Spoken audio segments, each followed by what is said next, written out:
Good afternoon. This is Spirit Journey. Today is June 24, 2017, and it's Saturday, 7:51 p.m. I'm going to talk about UFOs, ETs.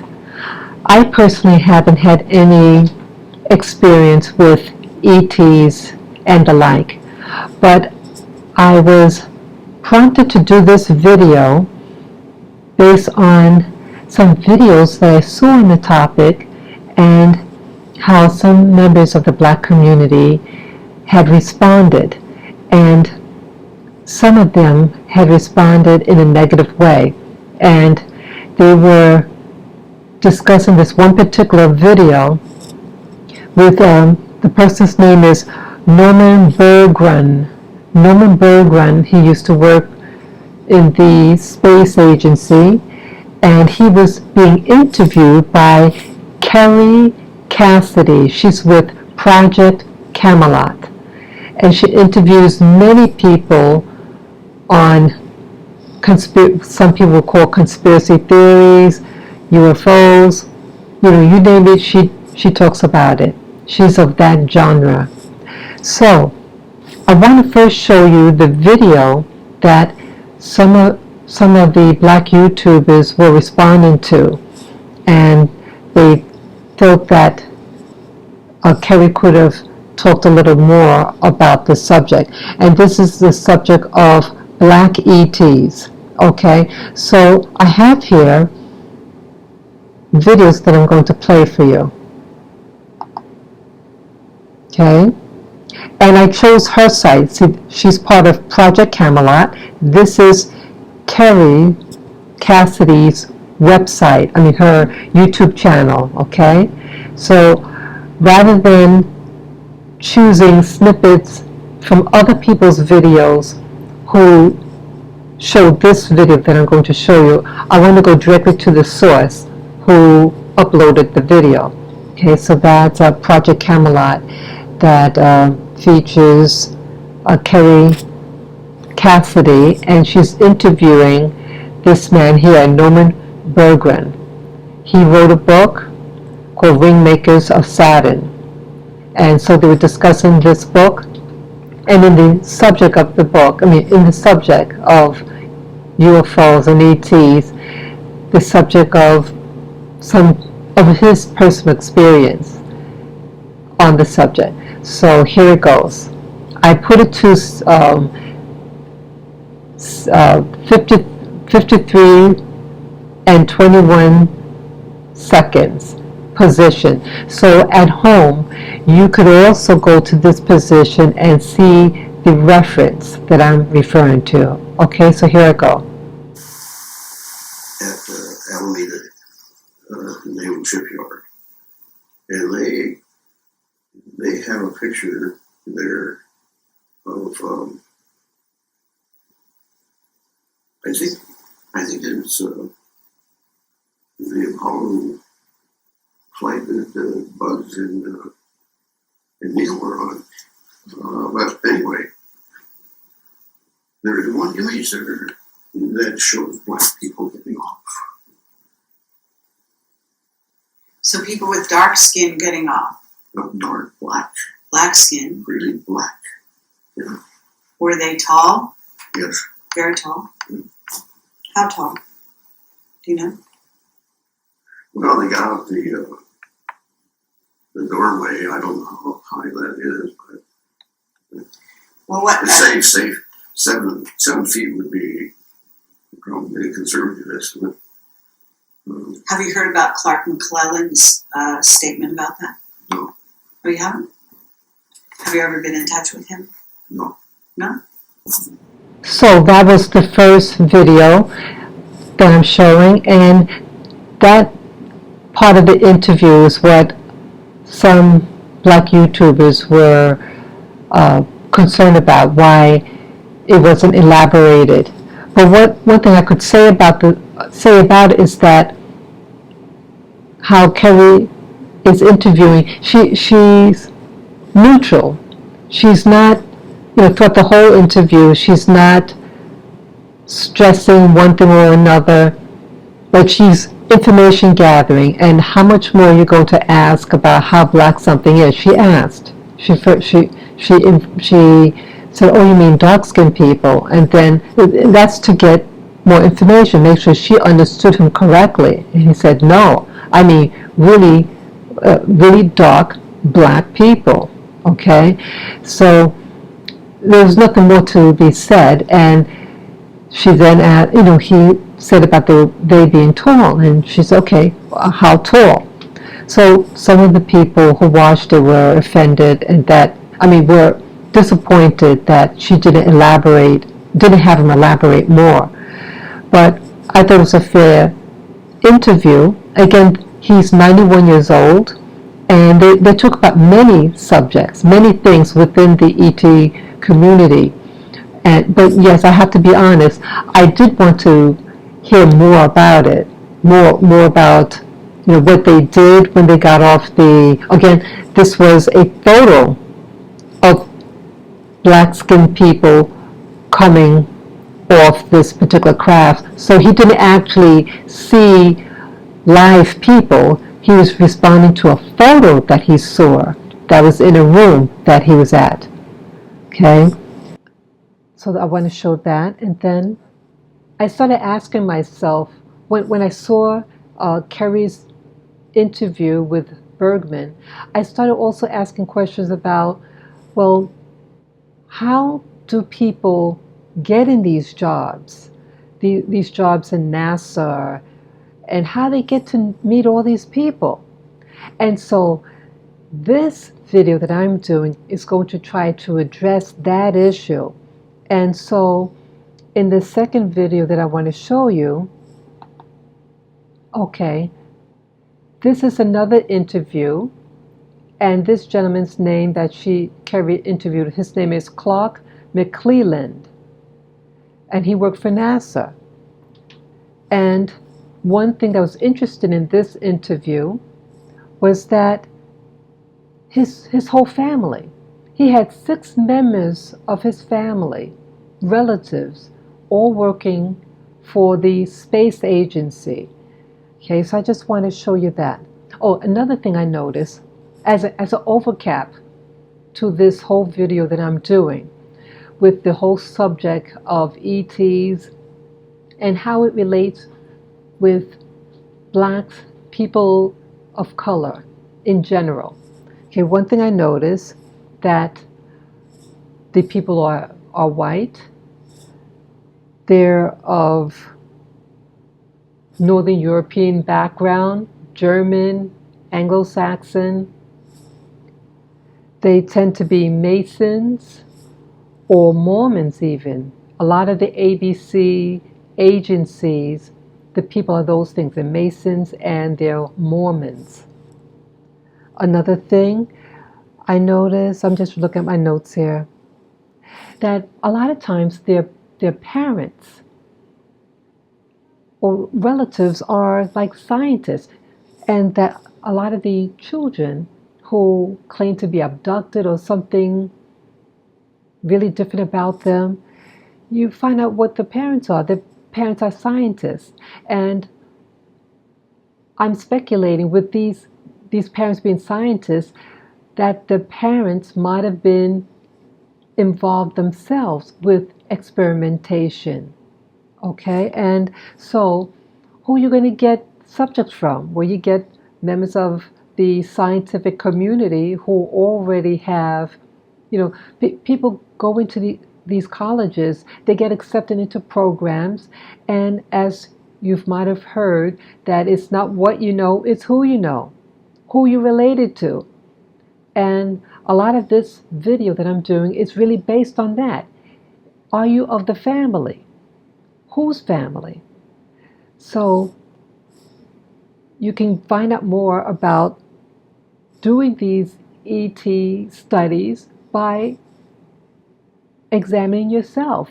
If you're part of the, if your background is allegedly being from people from other planets, and that they might have been experimented on, or you hear of people getting implanted fetuses from, extraterrestrials, things like it sounds crazy. But I'm just saying, if all this phenomena is true, again, I don't know. I've never been abducted or I've never seen a UFO, but I'm just speculating. Well, if all these things are true, that maybe then by speculation, okay, maybe they're part of these experiments. So this video here shows how this individual is related to famous people or whose relatives worked with famous people or knew these famous people. So this is this. Okay, this is that section. Let me see here. Oh, let me back up a little bit. Okay, I know what I just said, but yeah, the second tab is very telling to this whole thing, and it's with the same video but a different section. In this section, Mr. McClellan talks about the black race. Okay, and so that's what I'm going to play right now. Races visiting Earth. Can you name those races? Pardon me? Can you name the races, the different races? Of course. Number one, the black race was designed and created to live in Africa. They were the first race on planet Earth. You hear that? The black race was the first race on planet Earth. Then the other races formed in, integrated in. They were 5 to 6 different races. Nobody's going to tell me the white race race, the Bible, that Jesus Christ, and God created the human race. If that's so, why do we have the black race? We have the Orientals with planted eyes. We have other races on this planet that cannot match what a white person is in its genetics. Okay? Okay, so but you say that you say there are 5 or 6 different races visiting Earth. You said visiting Earth. Were you talking about the race from Aldebaran, I assume, and other races visiting Earth? Well, they visited Earth and they have settled here with their own pioneers in Africa, in China, Japan, in Europe, Italy, in Russia, and in those areas, and also the UK, because the UK and Scotland is a very, very, very advanced race of people. Okay. So why I'm mentioning this is he's specifying that the black race is the first race on this planet. So all this strife that's happening on this planet, and I've always heard black people always being referred to as natives, or even like people who are Native Americans or Pacific Islanders, that you always hear the term native, but I've never heard growing up a native who is white, a European. I've never heard a white European being referred to as native or native European. Never heard it. You always heard what region they're from: England, Germany, Ireland, etc. So this is telling. So this man, he had worked for NASA, and so he has a lot of privy, and so some of the information that he found out is that about the black race, and I'm sure this including other races, as he mentioned about China and India. So maybe this is telling why whites aren't as informative regarding black ETs. That if you're the first race, then everybody else came after your arrival, and so they consider you an enemy. And if you know someone is first, everybody else is your potential enemy. And so they see you as a competitor, the black race as a competitor, and so they don't want you privy to certain information. Why should they hand feed you that type of information? So I'm just saying, in this video, rather than getting upset, we have to do our own research and to discover who we are, what our history is. And this is a great opportunity with the new technologies. We may not be able to afford a TV broadcast channel, broadcast your work on actual television, but we can do it on the internet. So you could be your own researcher and try to interview people who may have knowledge, or if you have friends that work in high places. Okay? So next video I want to show you was the one I was going to talk about just before regarding who you know. And this is also with Kerry Cassidy's interview of Clark McClelland. Okay? So this would explain that not only that all the other races, in particular the white race, came after, but it's showing like a network between them and a family. Briefly here, it says Tesla came to the United States in 1884. That's right. So, 1889, my grandfather met with him at Westinghouse. After that, he left and went to Colorado, I believe then. He was testing things out there. That's when he claimed he thinks he believes he contacted alien life and was trying to communicate with them out there in Colorado. Okay. Let me go further. it's very interesting. Well, it also says that, I guess, at one time, this was part of the Austrian Empire.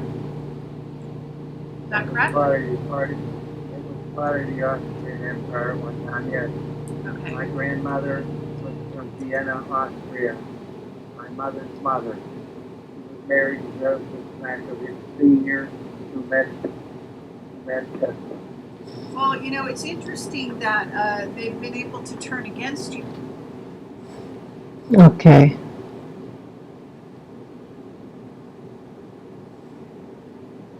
Because you have you've been quite a family background Sorry. in the space program. So, Well, not only that, our family began here with John Clark. He was on the Mayflower when it landed in Massachusetts.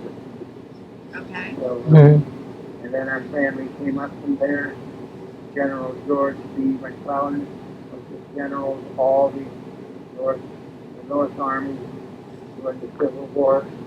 He got in arguments with Lincoln, and he treated Lincoln actually badly, I thought. Okay. So that one, as you see, he has a pedigree, and his family can trace back to the Mayflower. Okay, and those who don't know about the Mayflower, those are the first British settlers to continental U.S. Okay, so it was a bunch of people from there, and he's saying he's from that first settlement up here. So he has a long lineage. Okay, let me try this one here. I might have skipped a tab. So I had another one. I'm just trying to find a position here. Okay, 22. It could be position 2250. Yeah, there was another section here. Let me put it to 2250. Okay, this also elaborates that people that he knows, family members, also work for these agencies. They were here. Joseph Methodist senior, had a very famous friend. His name was Nikola Tesla. Okay.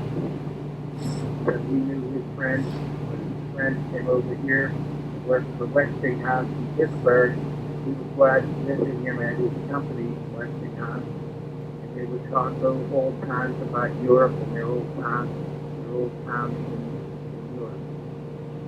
Okay, so are you saying that this was your father that knew Tesla, or it was, My mother's father, Joseph McAvee. I see, okay. All right, very And my interesting. So on both sides, you had people that were in the program, the space program. Oh yes, both sides. We were a family affair at the Kennedy Space Center in Cape Okay. Canaveral. Everybody called us that, a family affair. We had 5 or 6 members of the family that worked out there. Okay. My ex-wife worked there. My ex-wife worked there. By the way, she divorced me when the government did against me what they did. I lost my home, my car, my son died at Okay, so it's just showing that he had family members. So not only did he have a pedigree, he also had family members working for the space agency. Okay. I also notice in this video here, okay, this talks about how you have some parents, like I mentioned, that what a lot of these people have in common, that some of them have parents who are scientists. And this second video I'm going to play, and it's going to discuss about it's about a child, and this particular child is said to really be from another world, and she's able to she's has this human form, but she's able to, I guess in her sleep, go to this other dimension and be with her so-called real people, her real family. And so this young woman is discussing that, and then this person here that you see on the screen, she's someone who had interviewed this young lady, and how the young lady's mother is actually a scientist. So keeping everything in-house. I'm going to play this video now. When you hear this, it all sounds, to begin with, how does she know all of this? And it's so natural to her to speak this way. Her mother is a scientist, and when she got in touch with me, she said, my daughter has been talking about all these beings, she speaks these languages, she talks about her past lives. I don't know what to do with it, but I can't fault the way that she speaks about it. She speaks about it so normally, as though it's part of her life. She said, but as a scientist, I'm really, really struggling. And if I have time, I'll tell you a little bit more about working with her mother, who is the scientist. Okay. Okay, so that particular person, the girl's mother is a scientist. And so this is going to lead me to extend that to different type of tests that scientists are doing on people, and many of them are being done on white people. So let me see the next tape. Okay, this position here, this section is about gene splicing, and that you have scientists who are manipulating genes. And again, most of these people tend to be white that they're manipulating. So let me just show you a bit of that. First-hand information. But what was also interesting is now other scientists are saying some really interesting things.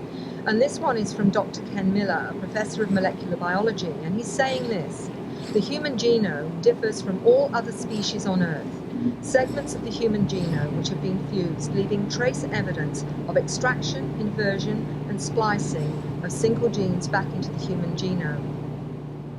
Human evolution did not result from natural mutation.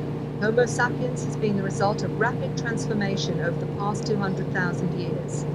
Fusions in the human genome are only found in advanced genetic laboratories where evidence of genetic engineering can be seen to have been manipulated. There has never been documented natural mutation like this in animals up to date. We are indeed unique. We represent a rapidly transformed creation. Okay? So that video, what they're saying is that the human genome in some populations, it's not by chance. It's not by evolution. It is by genetic manipulation. And some people are being manipulated. And many of them are white. Okay? And there's a second tab here. Let's see. Oh, there's something else I wanted to say before I show you the next video. Now, with gene splicing that they were discussing, I can't find the video, but I also saw it today, and it also was about genetics, and they made mention about this young child. The child was either 8 or 9 years old, and the child was mentally retarded, but had all this information on mathematical formulas. And well, I could be mistaken about being mentally retarded, but he was only about 8, 9 years old, and he has all this knowledge. And then I asked myself regarding this person, now, how could someone who may have disabilities have all this knowledge and know all these formulas out of nowhere? And then it dawned on me that I'm postulating that some white people here are being used as a depository of information. Now, what I mean by that, now, like, you have people who have a lot of money, and you may not want to keep that money in your own home, but you may have a safety deposit box, and you keep it there. You keep it at a place where no one may expect you to have it. You may have, let's say, a trusted friend to hold it. But so in this case, with knowledge is precious also. And you have these beings, and they seem to always be in contact with certain types of people, people that have a particular heritage, a particular genetics, and they're followed from generation to generation, and information is being deposited to them. And in the case with this young kid who is mentally retarded, that who would expect a young child like that to have that information? So I'm just speculating that it might be a safe place to put it. No one's not going to take him seriously. And when they need to tap that information, they could tap it and remove it and put something else in. Or they have it there, and then maybe someone else who is privy on this planet to meet this child, take that information and use it. You know what I'm saying? So it doesn't matter so much who specifically has it, but that it is in somebody, and that these beings of high intelligence knows how to plant information and retrieve it, and can even make the person forget that they even had the information. You know, that they're that clever. So I thought that was very important to add in this with regard to gene splice and what's the whole importance of it. It is a type of evolution, but it seems like that we're being crafted for a particular need and purpose, and that we're here on this planet to implement the will of these other higher beings. We are their hands and feet, their eyes, their sense. the senses that we have, the other people, are able to retrieve it. I think this whole planet here is about, it's like a science lab, and they gather this information, and they go all over the world, and they're using people and certain types of people, and it could be whites / Europeans in general, who are being used to get this information. And that's why they may not want people that look like me to get privy, because as I showed you in one of the video snips, that the black race and other races around the world are the first races on this planet. So they're in competition with people like me. Okay? So the next video here, let me tape it. Okay. Now this snippet here is about AIDS. And it said that white people in particular are resistant to that virus, the HIV virus specifically. But initially, when I heard about AIDS in the 1980s, that initially it was a condition that white homosexuals had it. But now, the black population is the fastest group that has the HIV virus at a very high rate. Okay, so what they're saying here in this video, that whites are resistant. So let me play it. A human child, a child with a high percentage of just human genes. Their molecular structure allows the cells of the body to vibrate faster. Everything is accelerated, including the immune system responses, as DNA is encoded to recognize all types of foreign objects. And then we find, in recent years in a study, some children discovered to have 24 active codons instead of the usual 20, and seem to be resistant to disease, which is remarkable. They seem to be immune to everything, including AIDS. The virus is not lying dormant within the body, it is eradicated from the body. And they're now discovering at least 1% of the white population tested have these genetic mutations that make them 3,000 times more resistant to HIV. Wow. Did you hear that, people? And again, these videos, you could watch it at your own leisure. And you will find the name of the video here, right here. The new human race discovered. Homo noeticus DNA upgrades are changing humankind. Full video. Okay, so you could always watch it. Okay, that was at position 3543. That's where it ended. Okay, so it's around there.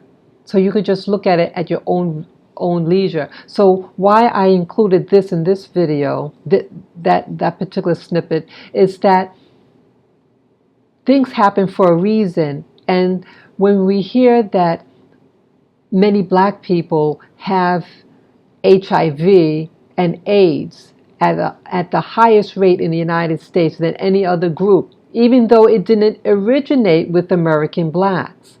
It started off with a different demographics, different race. Okay, so HIV is not an equal opportunity disease. This disease is crafted in a laboratory and made so that blacks have a high susceptibility of getting the disease in comparison to our white counterpart, the general white population. But again, anyone could get AIDS, but certain of these children, they're saying, don't get it. So again, watch that video at your own leisure, and you come to your own conclusion. Okay?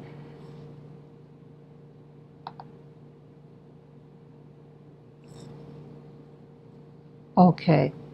Now I want to discuss in this video, now this young lady, she is said to be like a UFO type, someone whose origins comes from other planet. and that she's only on her earth. When she's on earth, she's in this form that you see, but when she sleeps, she's goes into some other realm, and she actually is some other being. Okay, but what she says here I thought was very interesting. Like, have you ever heard someone say that, that they have what they call spirit guides, guardian angels, things like that, people visiting them, protecting them? Well, she talks about it, this person here, and something you should be wary of. And so not everybody that you see is who they appear to be. And so she's letting you know that these beings from other worlds can disguise themselves. Some of them may actually be working for you, to help you out, but some of them could be manipulating. So let me just show you the video and what she says. Come to those worlds and be like, go away. You know what to do. Just leave us alone. But over here, it's free reign, unfortunately. But just encountering those sort of beings, you have to be very careful in how you interpret what's going on. Sometimes they might be there just to watch over you, as if like a guardian angel in a way, or a guardian in some way, or they were sent by ETs to help you. Sometimes they work for them as well. But just try not to ignore if you feel like a sort of like a hostile sort of feeling from them. Just ignore them the best way. Like they So it's how you feel about them. Exactly. The guidance. Yes, humans are natural empaths. Something that are like humans have empathy, and it's just the things that we've called it's awoken quite properly, but it's still there. And if you get that sense from this being, it may look really scary. It might scare you in some horrible way, but just try to just leave me alone. Like don't try to show a reaction. Like I've seen a being. People call it a rake. I don't know. Like I'm not entirely certain what the actual name of these things, but they come from the 8th dimension, and they're considered to be monkeys of that dimension. I was there once upon a time too. I want to show you an image of how I actually used to look like back then. This was about 3,500 years ago, and I shall show you a quick something like this as well. This was how the weird, like the big bulge is how it was me.